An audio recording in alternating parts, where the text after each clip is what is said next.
E adesso anche un'altra festa, dal 19 al 21 agosto si terrà infatti a Gorizia la 163esima festa dei popoli della Mitteleuropa, appuntamento che ripropone la tradizione di quella che era la festa dedicata all'imperatore d'Austria Francesco Giuseppe. Sentiamo il servizio.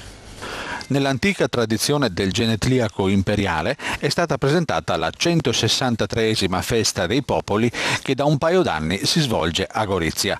Nel municipio del capoluogo isontino gli organizzatori hanno presentato questa festa che è unica nel suo genere. La Festa dei Popoli è l'unica manifestazione presente in tutte le guide turistiche d'Europa come simbolo della nostra regione.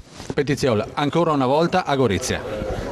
Gorizia è una delle capitali, posso dire, più belle della Mitteleuropa, quindi credo che la scelta di una città così bella dal punto di vista logistico e per l'immagine internazionale che la nostra festa cerca da diversi anni di avere sia una scelta opportuna.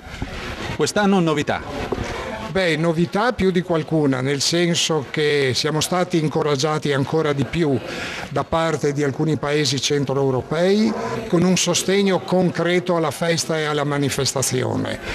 Per la prima volta avremo presenti 2 paesi in più rispetto agli anni scorsi, la Serbia e la Moldova, con dei gruppi e con delle performance musicali che mi dicono di sicuro prestigio, ma quello che sarà il top si verificherà domenica sera alle ore 21:15 perché avremo ospite la band jazzistica, forse la prima in assoluto di tutta la Mitteleuropa. Vengono dalla Slovacchia la Peter Lipa Band con chitarrista d'eccezione Ruggero Robin, che è il chitarrista di Bocelli.